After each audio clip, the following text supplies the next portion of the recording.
I will speak very shortly because I think it's important to have as much time for questions and contributions from everybody who's come to the meeting. But I would just like to strengthen what Nestor has said about the referendum this weekend, because there has been a lot of manipulation in the media about what the referendum is really about. As Will said at the beginning, this is being presented as an attempt by Chavez to be president for life, to have the right to be president forever, to have indefinite re-election and so on. First of all, the referendum only says that any publicly elected official, not only the president but also the regional governors and the local mayors, will have no term limits. That means that they can stand for office as many times as they want. This is quite simple. And it doesn't mean that they will be automatically elected. The people will have to elect them. And before the people can elect them, they will have to decide whether this referendum goes ahead on Sunday or not. This is perfectly democratic, even though it is being presented by the mass media internationally as an attempt to grab power, as an authoritarian measure, and so on. There are many countries around the world where the head of state is not elected. For instance, Britain, for instance, Sweden, Holland, Spain, and a whole number of countries who have heads of state who are kings and queens, never been elected by anybody, who are there for life, who have been there for generations, and the people have no right, never mind to elect them, the people have no right to even question their existence. In this country, for instance, you cannot legally advocate for the abolition of the monarchy. And then it is these countries, the rulers of countries like this one, who then complain that in Venezuela there is no democracy. There are many countries around the world where there's no term limits at all for any publicly elected official. So on the basis of this, we support this referendum. We think that this referendum should give a positive answer to the question. It's a basic democratic right about whether the people can elect or not the president for another term of office. But this, in my opinion, goes beyond a merely democratic question. For that reason alone, we support the referendum and we advocate a yes vote. But this referendum is about something else. Otherwise, there wouldn't be such a big fuss. If it was just a small change in the constitution, it wouldn't be so important. This referendum, as everybody understands in Venezuela, both those who are in favor and those who are against, is about the continuation of the Bolivarian revolution. The overwhelming majority of the people in the opposition and in the Bolivarian camp understand that the re-election of Chavez guarantees or means the continuation of the policies that have been implemented up until now, the furthering of the Bolivarian revolution.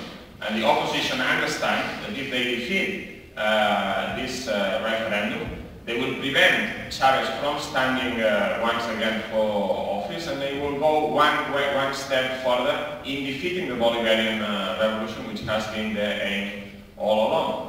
And for this reason, this referendum is more important than just a constitutional change. We have seen in December there were regional elections and municipal council elections in Venezuela, and in those places where the opposition won, the first step that they took was to attack the social misiones, the social programs that have been introduced by the Bolivarian revolution. For instance, there were attacks on Cuban doctors from the Mission Barrio Dentro in a whole number of areas. There were people who were following education programs, the Mission Rivas, the Mission Sucre, and so on. They were evicted from the buildings, public buildings, where they were following these courses. This is what in practice would mean a defeat of this referendum and a defeat of Chavez in the next elections.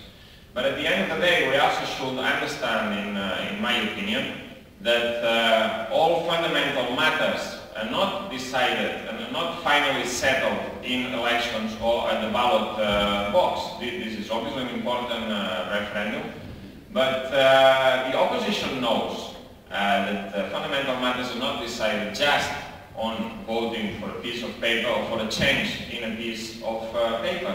As in Bolivia, the referendum voted yes, there was a yes result for the referendum, but immediately after the referendum, the peasants in San Julian, in Santa Cruz for instance, understood the passing of this constitution as meaning that they have the right to the land, and they have started occupying the land, they have taken the initiative. This is why the process in Bolivia and the process in Venezuela is not just about changing the law or giving themselves a better constitution. This is an important part of the revolutionary movement, but the revolution is driven by the direct action of the masses demanding their rights. And it's not just economic rights, as Nestor correctly said, but I will say that economic rights provide the basis for acquiring other rights.